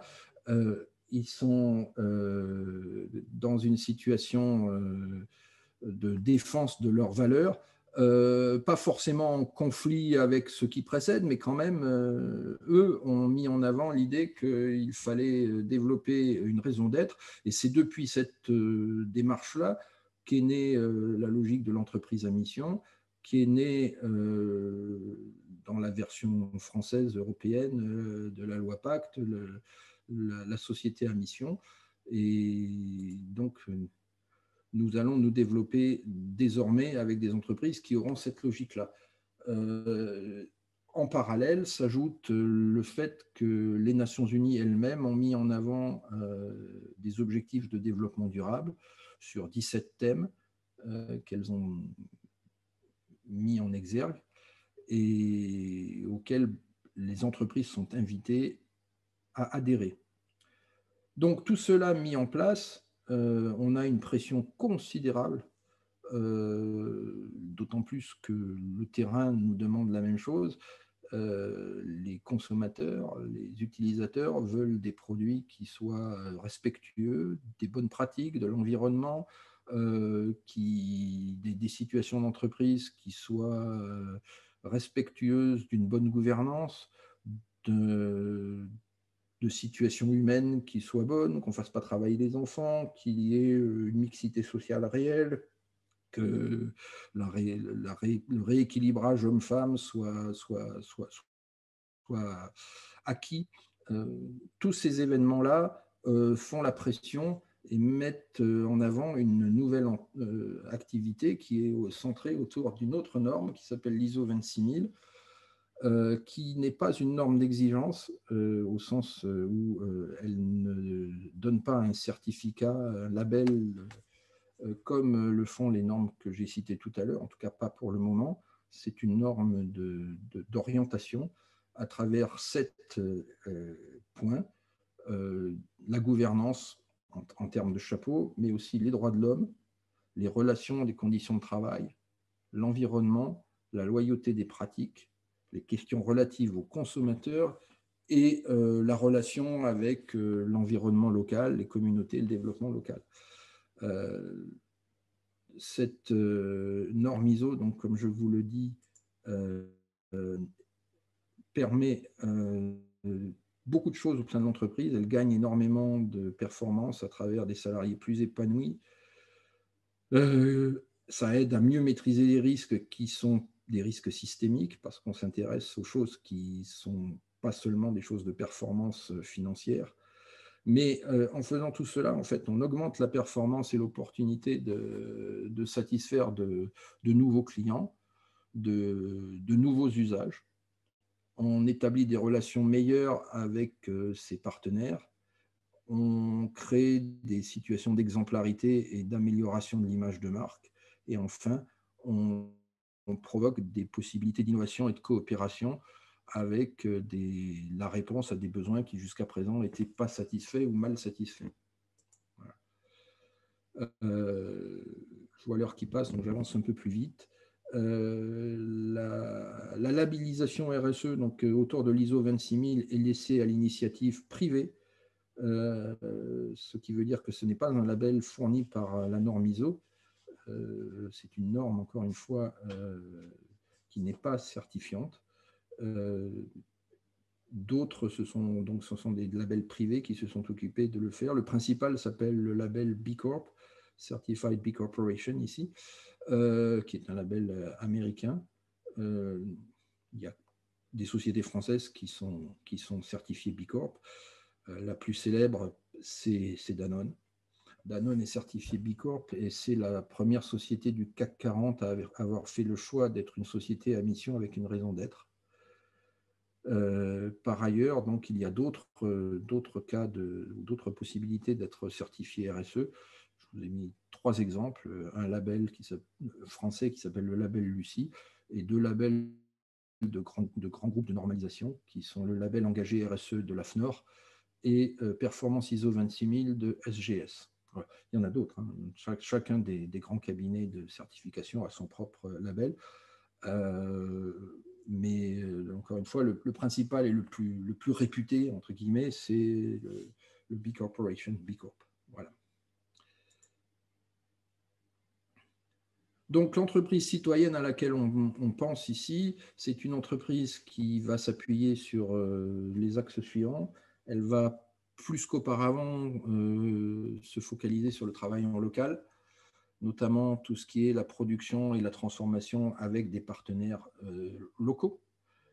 Elle va davantage qu'auparavant se préoccuper de ce qu'on appelle la circularité, c'est-à-dire de réutiliser, de ne pas gaspiller les consommables, de pouvoir régénérer les vieux produits, de pouvoir mieux gérer les déchets, de pouvoir faire tourner, c'est pour ça que c'est circulaire, la production. Et elle va être plus frugale qu'elle l'était jusqu'à présent, c'est-à-dire qu'elle va se soucier de limiter le gaspillage, de limiter les consommations de ressources non essentielles. Elle va être aussi plus sociale en ayant plus de soucis d'emploi et d'activité qui prennent en compte le lien social. Et enfin, c'est une entreprise dite collaborative qui développe les relations de partage, de mutualisation, qui est plus à l'écoute des personnes, pas seulement des personnes dans le cadre du personnel, encore une fois, on a l'ensemble des parties prenantes, elle est à l'écoute de ses voisins, elle est à l'écoute de la collectivité locale à laquelle elle appartient, elle est à l'écoute bien sûr de ses investisseurs, de ses clients. Voilà. Et dernier point, on évolue vers une entreprise dite régénérative, c'est-à-dire une entreprise qui va non seulement prendre en compte les problématiques de développement durable au sens de l'écologie, mais en plus va avoir un rôle, on pourrait presque dire réparateur. C'est-à-dire que beaucoup d'industries ont eu des conséquences écologiques aujourd'hui dont on mesure la gravité. Et on a une tendance à évoluer vers des entreprises qui auront non seulement un impact neutre sur l'écologie, mais en plus un impact positif, un impact qui consiste à faire du bien à la planète. Voilà. Alors, j'ai conscience qu'on est sur une utopie, là où on a un projet qui est un vœu plus qu'une réalité, mais c'est une tendance. Voilà. Et les entreprises, les sociétés qui vont être capables d'aller dans cette direction seront celles qui, de plus en plus, seront montrées comme les bons exemples et donc forcément en tireront des bénéfices. Voilà. Nous disposons aujourd'hui d'un référentiel, qui est le référentiel EFQM, qui intègre à peu près tout ce qu'on vient de se dire dans sa nouvelle version. Et ce référentiel est européen. C'est géré en France par l'Association française de la qualité. Il est destiné à coter, donc ça vous donne une note à la fin sur votre situation actuelle et ça vous permet de gérer votre progression. Valérie va vous en dire un mot parce qu'elle fait partie du conseil d'administration de Qualité France pour la région Occitanie et parce qu'elle est aussi évaluateur EFQM. Donc, je lui laisse la parole, sauf que je ne la vois plus. Je ne sais pas où elle est passée. Ah oui, elle a dû basculer, donc je vais parler à sa place. Oui, ça y est, j'ai compris. Elle est partie elle avait une autre conférence derrière. Ouais. Donc, c'est pas grave. EFQM donc, est géré en Europe, à Bruxelles, en centrale, et ensuite, chaque pays a ses propres instances. Concernant la France, c'est très régionalisé. Chaque région a sa propre organisation. Et c'est un outil pour produire mettre en avant des entreprises qui ont des performances remarquables. Et en particulier, il y a un concours annuel qui permet à des entreprises d'être reconnues. Je vous invite à y participer, à nous faire signe si vous souhaitez y participer. C'est quasiment gratuit. Il y a des frais. Nous, on fait ça en tant que bénévole. Et on accompagne les entreprises qui souhaitent mettre en avant une bonne pratique au plan local, régional. Et il y a un prix qui est remis chaque année à Toulouse. Actuellement, on fait ça en visio, mais normalement, c'est fait de manière institutionnelle, avec une communication. Ça permet d'être mis en avant sur des bonnes pratiques de management. Donc, si vous pensez que vous en avez, on peut vous aider à vous mettre en avant. Et dernière chose, ensuite, on a un prix national où les différents gagnants régionaux sont regroupés. Et le cas échéant, un prix européen pour les vainqueurs nationaux. Donc, je vous laisse prendre connaissance de ceci et nous dire si ça vous intéresse. Voilà.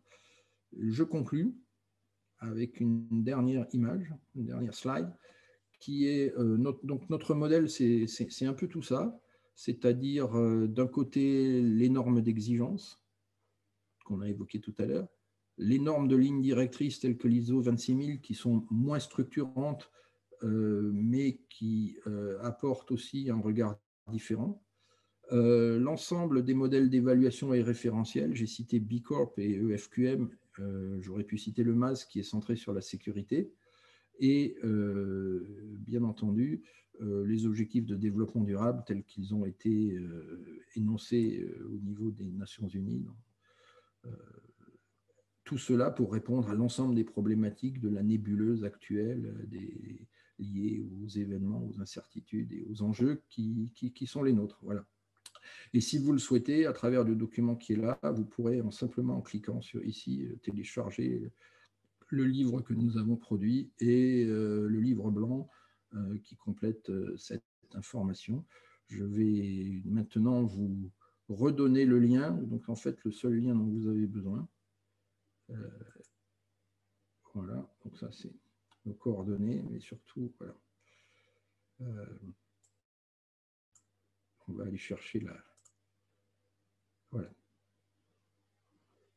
À partir de là, vous pouvez télécharger la présentation et naviguer à l'intérieur et récupérer tous les documents auxquels elle est attachée.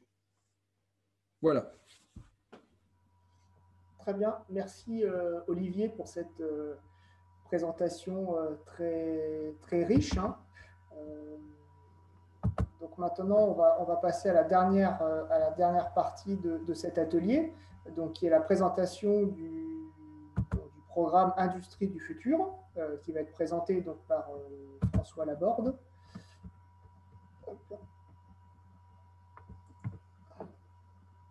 François, on t'écoute. Je pense que mon écran est partagé.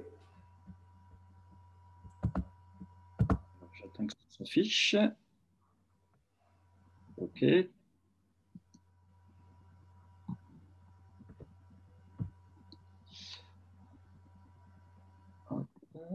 Vous voyez? Oui. Ça s'affiche? Ouais. C'est bon? Alors, j'essaie de prendre la main. Je pense en fait que je vais la garder. Ouais, parce que ouais, il vaut mieux que tu la gardes, parce que ouais, je n'arrive pas à prendre la main en fait. Bon, c'est pas grave. On va y arriver comme ça. Bonjour tout le monde. Donc, comme le disait Vivien, je représente ADOC, l'Agence régionale de développement économique en Occitanie. Nous sommes l'organisme associé de la région Occitanie. Moi-même, je suis basé à Tarbes et je m'occupe de l'accompagnement des entreprises dans leur croissance. Donc, merci Vivien de nous avoir associés à la présentation de ce dispositif aujourd'hui. Je vais juste vous présenter quelques éléments de contexte, puisque initialement, cette démarche Industrie du futur correspond à un programme État-région pour accompagner au niveau national 10 000 entreprises. Ce dispositif est décliné en 2 parcours en Occitanie.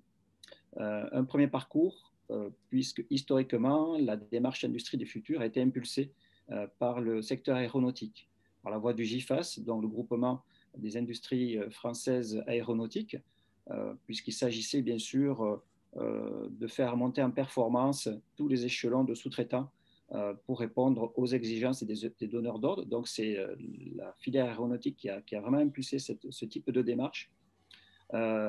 Et donc, à côté de cette filière aéronautique, il y a un parcours régional s'adressant à tous les secteurs industriels que l'on peut recenser pour la région Occitanie. Et ce programme-là est également cofinancé par l'État. Donc, les enjeux, préparer les TPE, les PME et les entreprises à taille industrielle à ce que peut devenir ce qu'on appelle la 4e révolution industrielle. Alors, quel que soit le niveau de maturité initial, parce que, comme vous voyez bien, une TPE, dans sa définition stricte, c'est de 1 salarié à 49 salariés. Et que c'est vrai que le terme en lui-même d'industrie du futur peut faire peur, mais on n'empêche pas, en tout cas, un dirigeant, une dirigeante et ses équipes de rechercher à plus de compétitivité, de rechercher des effets de levier, de penser différemment par rapport à ce qui est pratiqué, ce qu'elle pratique dans son fonctionnement quotidien, en tout cas de poser les bases d'une nouvelle réflexion pour s'engager plus avant vers une démarche industrie du futur, ou en tout cas essayer de s'en approcher dans son fonctionnement. Donc, c'est engager une réflexion dans un processus de transformation significatif et durable. Je ne reviens pas sur ce qu'a présenté Olivier de manière très complète. Et donc de travailler de manière simultanée dans une approche globale, opérationnelle, en travaillant de manière simultanée donc les différentes dimensions de développement d'une entreprise, donc de la performance industrielle, au management, à la communication interne, la transformation numérique technologique, d'efficacité énergétique et environnementale, donc la prise en considération de ces émissions, des économies d'énergie, de la valorisation des ressources, y compris des déchets éventuels. Et bien sûr, dans tout ça, un cœur à ne pas négliger, la valorisation des salariés. Parce que c'est vrai qu'historiquement, derrière la démarche industrie du futur, en tout cas la région, dans ses premiers soutiens, se focalisait sur le soutien à l'investissement industriel, c'est-à-dire robotique, automatisation des chaînes de production. Mais depuis, on a bien compris que l'industrie du futur était une démarche beaucoup plus ample, intégrée pour une entreprise, donc il fallait prendre en considération et qui peut être inspirative, d'inspiration, source d'inspiration pour les entreprises, y compris les TPE et les PME. Voilà, donc tu peux passer à la slide suivante, Vivien, s'il te plaît. Voilà, donc je passe très rapidement sur le programme Industrie du futur du GIFAS en région parce que je ne pense pas que parmi nos entreprises présentes, il y ait des entreprises de l'aéronautique. Mais voilà, donc un système d'accompagnement qui est porté par le GIFAS avec voilà, un coût différent d'aide au conseil dans ce cadre-là, selon que l'entreprise PME est adhérente au GIFAS ou pas. Voilà, donc il y a le lien, si jamais plus d'affinité, pour en savoir plus sur ce dispositif Industrie du futur aéronautique.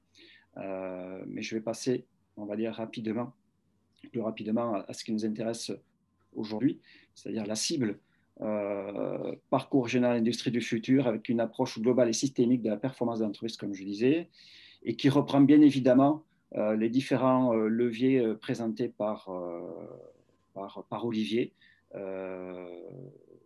Donc, on est vraiment sur une dimension intégrée dans l'entreprise, alors qui repose bien évidemment sur une vision stratégique du dirigeant, mais auquel doivent être associés bien sûr les équipes et les salariés. On est voilà, dans un cœur, il n'y a pas de changement et de changement qui fonctionne, d'acceptabilité au changement sans que les équipes soient embarquées dans ce nouveau mode d'approche pour l'entreprise, de mode de réflexion, alors qui repose bien sûr sur l'intégration du numérique, l'Internet industriel, les objets connectés, les technologies de production avancées qu'évoquait Olivier, donc de l'automatisation, de la robotique, des nouveaux procédés de fabrication, type fabrication additive, et j'en passe bien évidemment. La performance industrielle de l'outil de production avec des logiciels qui permettent également de communiquer, de mesurer dans une démarche d'amélioration continue, qualitative, de voir où sont les points critiques, où sont les points manquants, pour améliorer derrière et engager des fiches d'action d'amélioration continue. La performance organisationnelle, dans la qualité, l'entreprise étendue, c'est une notion importante puisque il faut aller chercher plus loin. On parle effectivement d'une notion collaborative, mais l'entreprise va se retrouver au centre d'une collaboration également avec ses clients et ses fournisseurs. C'est-à-dire qu'il faut changer de mode de réflexion, c'est-à-dire on n'est plus dans une relation simplement d'achat ou de vente, mais de travailler en partenariat avec ce que sont les clients et les fournisseurs, et après tous les partenaires, bien sûr, autour de l'entreprise. Bien sûr, la dimension de la réduction de l'empreinte environnementale et énergétique, donc ça va de l'optimisation de l'utilisation des ressources, comment je peux utiliser mieux une matière première, être moins consommateur, d'énergie également dans mon process de fabrication, par exemple, et également, bien sûr, est-ce que je peux valoriser des sous-produits au sein de ma production, voire des déchets pour réduire mon impact environnemental. L'accompagnement humain est évidemment primordial dans ces démarches-là. Comme je vous disais, il faut que vraiment les équipes soient embarquées dans ces démarches industrie du futur. Le chef d'entreprise ou la chef d'entreprise ne peuvent tout porter et c'est voué à l'échec de s'imaginer que ce sera porté que par les têtes pensantes dans une entreprise. Il y a une question évidemment d'embarquer les équipes au changement, ne serait-ce que l'implantation d'une machine avec des nouveaux modes de fonctionnement. Il faut basiquement qu'il y ait un accompagnement des salariés à ce qu'elles soient prises en main dans de bonnes conditions, mais c'est également l'idée du management participatif, jusqu'à la mise en œuvre d'une bonne communication et d'une boîte à idées qui puisse impliquer l'ensemble des salariés dans les démarches et dans les réflexions, voilà, et dans les délégations. Voilà. Donc, dans les démarches industrie du futur, de toute façon, une entreprise candidate doit embarquer ses équipes et c'est demandé bien évidemment dans le procédé.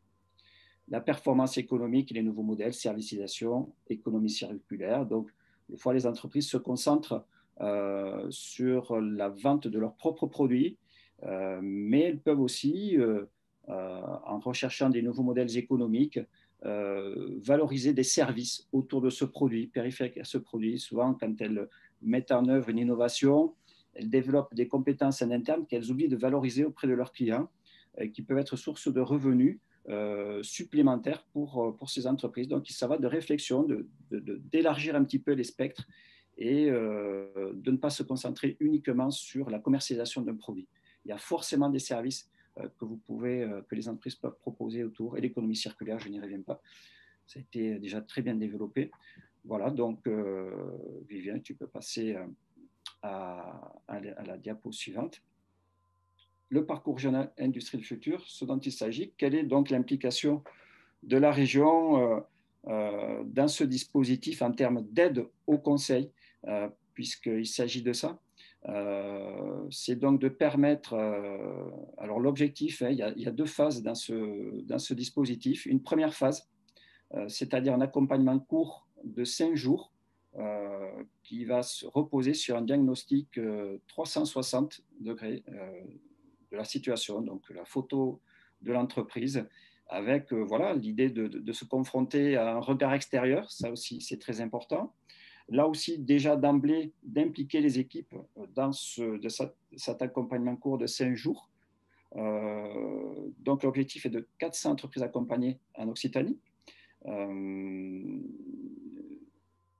Sont associés bien sûr à cette phase d'accompagnement diagnostic court 360 degrés, des consultants, on va y revenir ensuite, et le financement, ça c'est quand même très intéressant, une prise en charge à 100% des frais de conseil pour un diagnostic donc, de 5 jours maximum, avec un coût plafonné à 1 200 € hors taxe.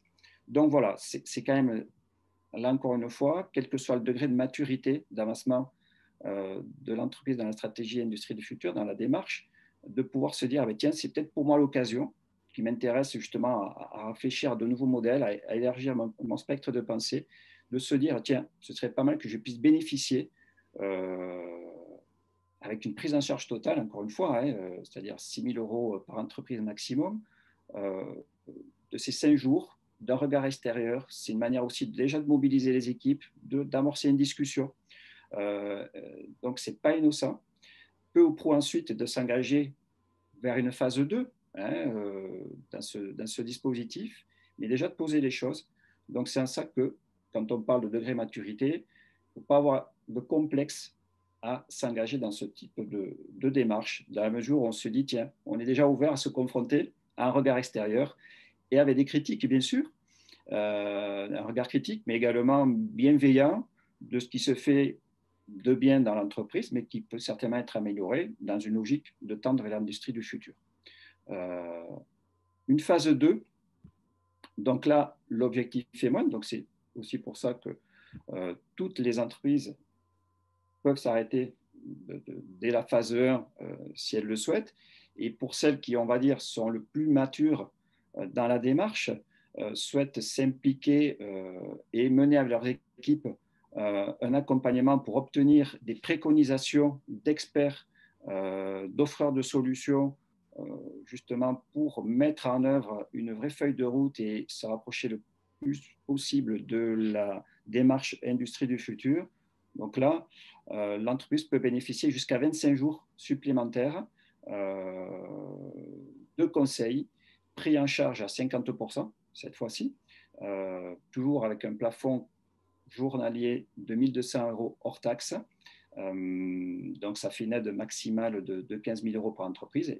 Et bien sûr, donc, les 15 000 autres euros dans une enveloppe maximale de 30 000 euros seront pris en charge par l'entreprise elle-même.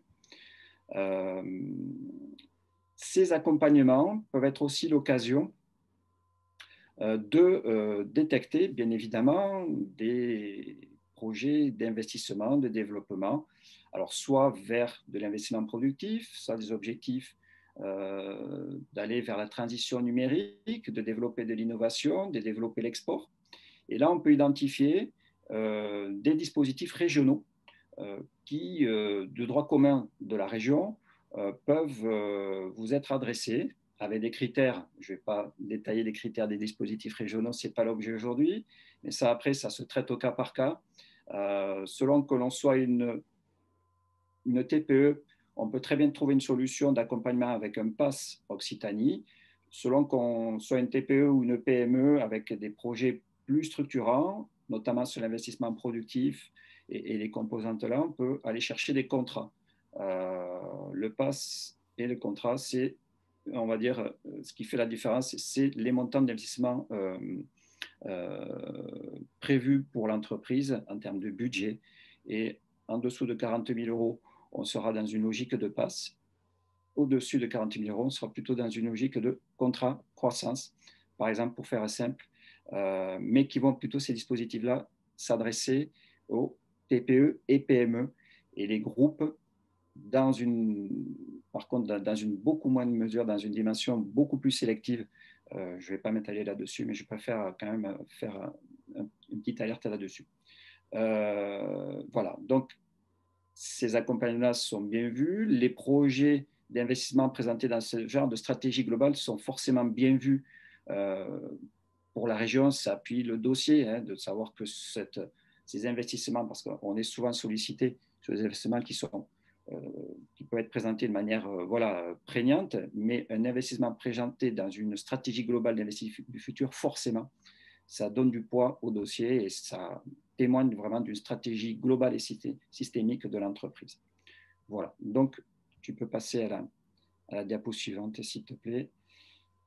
Donc, la région, quand je vous parlais d'experts accompagnant dans la démarche industrie du futur, la région, je crois, lors du deuxième semestre 2019, a engagé un appel à manifestation d'intérêt pour recenser ces prestataires de services. Donc, il y en a 7 qui ont été référencés. Donc, ce qu'on appelle... ils ont été référencés pour, bien sûr, leur expérience éprouvée dans le domaine de l'industrie du futur, leur connaissance de l'écosystème, des référentiels et du réseau des offreurs de solutions. Parce qu'ils n'interviennent pas seuls, ces architectes, puisque quand on parle d'architecte de projet, on va dire qu'ils vont avoir la vision globale de l'entreprise, ils vont définir avec le chef d'entreprise et les équipes dirigeantes l'approche globale industrie du futur, et ces architectes vont ensuite s'appuyer, donc ça va être bien sûr l'interlocuteur privilégié de l'entreprise, car à un moment donné, il faut un pilote, et ces prestataires référencés vont s'appuyer sur des compétences spécifiques d'experts, d'offreurs de solutions. Voilà, donc Squaline, par exemple, voilà, peut être en mesure de travailler avec un expert référencé. Et voilà, donc un petit peu la philosophie. Le choix du prestataire revient à l'entreprise. Hein, par contre, ça c'est important que vous en ayez conscience, mais il faut choisir vraiment dans ces prestataires référencés pour pouvoir solliciter l'aide subvention que j'évoquais sur la slide précédente. Alors, tout dispositif d'aide, bien évidemment, s'appuie sur des critères. Hein, la région définit une stratégie d'intervention pour la gestion de ses fonds et donc définit un cadre d'intervention, bien évidemment. Donc, pour être éligible à l'aide industrie du futur, il faut avoir une activité industrielle. Donc, une entreprise, un établissement industriel ayant son siège en Occitanie, en tout cas un site de production principal, en tout cas qui sollicitera l'aide, en tout cas l'accompagnement sur l'Occitanie. Donc, entreprise de fabrication, de transformation, et également donc, pouvant combiner des processus industriels et des facteurs de production de biens et de services. Entreprise dont l'établissement concerné par l'accompagnement est un territoire de la région Occitanie, comme je vous disais. Donc, les tailles d'entreprises TPE, PME et jusqu'aux entreprises de taille intermédiaire, dont vous voyez les plafonds s'afficher, hein, inférieurs à 5 000 salariés, un chiffre d'affaires inférieur à 1,5 milliard d'euros et un total de bilan inférieur à 2 milliards d'euros. Il faut au moins avoir un premier bilan d'activité sur 12 mois. Et une règle qui est importante aussi, c'est qu'il faut avoir les fonds propres en face du montant de subvention sollicité. La règle est la suivante, c'est-à-dire 1 euro de subvention pour 1 euro de fonds propres. Cette aide répond au régime des aides de minimis, alors qui, dans le cadre d'un groupe, on va appréhender la règle de minimis consolidée au niveau du groupe sur le territoire français. C'est-à-dire qu'une entreprise basée en Occitanie qui est filiale d'un groupe, le régime de minimis sera regardé au regard de ce que le groupe aura consolidé sur les 3 dernières années sur le territoire national. Voilà, donc avec un plafond dans le cadre du minimis de 200 000 euros sur les 3 dernières années, dont l'année en cours. Voilà, ça c'est des règles un petit peu, on va dire, qu'on est obligé, mais qui commandent ça ne dépend pas de la région, c'est, on va dire, un cadre européen qui s'impose à tous les financements publics. Donc, vous êtes intéressé par ce parcours régional industrie du futur. Il y a un lien sur lequel vous pouvez vous rendre, bien sûr, pour engager une demande d'aide. Alors, bien sûr, il faut choisir le référent, comme je vous l'indiquais, parmi les interlocuteurs que j'ai cités, qui étaient présentés donc la slide précédente.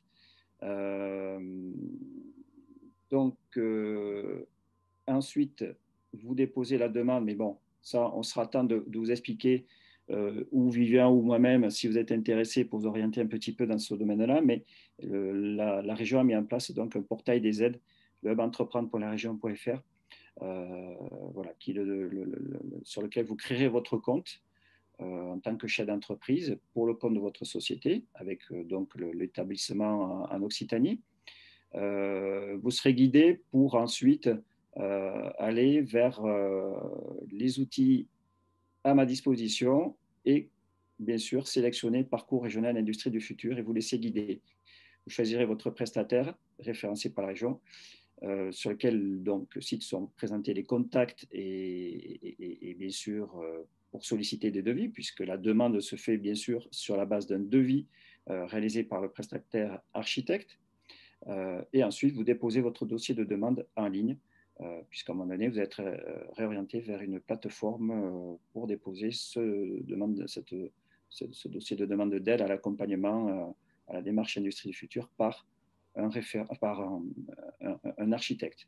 La notion de référent que vous choisissez, donc la région demande à ce que vous soyez accompagné par un acteur du développement en local, dont font partie chambres de commerce, ADOC par exemple. Voilà, donc ça fait partie d'une condition la région demande à ce qu'il y ait un accompagnement, on va dire, au montage à ce que vous soyez aidé à monter cette demande. Ce n'est pas des dossiers très compliqués, franchement. Mais voilà, elle demande à ce que vous soyez soit en relation avec la chambre de commerce, soit avec ADOC, en tout cas sur ces dispositifs-là. À vous ensuite de choisir le correspondant local, ce qui m'amène je crois, à la diapositive suivante avec les contacts, vos contacts de proximité, en tout cas pour ce qui est des Hautes-Pyrénées, entre Vivien, moi-même ou une collègue également qui est basée comme moi à Tarbes, Ilham-Jamouy. Et ensuite, un échelon de coordination régionale du dispositif entre la région, l'État, ADOC et le programme GIFAS pour la filière aéronautique. Voilà pour ce qui est de ma présentation. Voilà, je te repasse la main, Vivien. Très bien, merci, merci François pour cette présentation. Et bien, écoutez, on arrive au terme de ce webinaire. Donc, je vais maintenant remercier donc, Olivier et François pour leur présentation. Également remercier donc, les financeurs de cette action, donc, que sont l'État et la région Occitanie. Voilà. Et si vous êtes intéressé donc, par ce programme ou si vous avez des questions, donc n'hésitez pas à revenir vers nous, hein, que ce soit Olivier, François ou moi, en fonction des interrogations que vous avez pour qu'on puisse vous accompagner dans ce programme de transformation de vos entreprises. Voilà. Merci. Au revoir.